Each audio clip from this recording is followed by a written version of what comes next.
خاوەن دوکانەکانی بازاڕی سیم لە شاری ئەولێر بەهۆی سوودمەند نەبوونی بەشێکیان لەو بازاڕە نوێی بڕیارە بۆیان دروست بکرێت لەبەر دەم پارێزگای هەولێر گرت بوونەوە.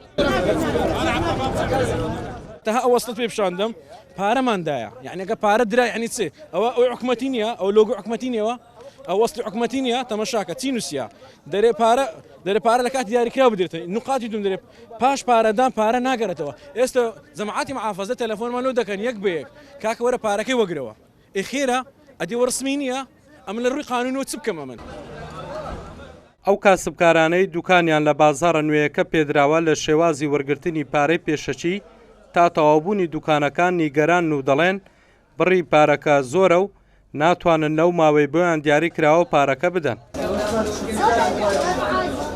ئەمە چەند ساڵە لەو دوکانی لەو بازاڕێنە هەموو دەزانن بازارەکە هەموو دەزانن کە ئەمە لێرانە دوکانمان هەیە و نامان نهاتەوە. خۆم 2000 دوکان لێرە سوتەیە، یعنی زەرەر و زیانێکی زۆرم کرد جگە لەوەش دوکانی من ئەلێرانە چکە جیەکەی باشە وەڵی وەخت خۆ ئەلێرە 3 دەفتەر و 4 دەفتەریان دایمی ئێستا کە 2 دەفتەریش ناکە 4 مانگ جارێکیش 3 مانگ جارێک 4 میلیۆن دێ بدەین بەڕاستی ئەمە گلەیم ئەوەیە کە قستەکەی زۆرە. ئێستا ئیمن بەخوای گەورەترین دوکانە بە شایدی هەر 420 دوکانی ئەلێرە بە شایدی هەمووە بابن هەموو تەماشاکەن گەورەترین دوکانی منە لە 4 دوکانان یەک ناوم هاتەوە ئەوژاش حەقەکەی من چی لاتە.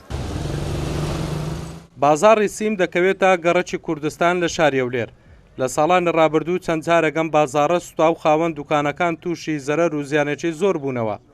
ئێستا بڕیاران بازاڕە تێک بدرێ و بازاڕێکی هاوچەرخ بۆ خاوەن دوکانەکانی سیم دروست بکرێت، بەڵام ئەم بڕیارە نیگەرانی بەشێک لە کاسبکارانی لێکەوتۆتەوە. هەڵگورد ئەحمەد کورساد نیوز هەولێر.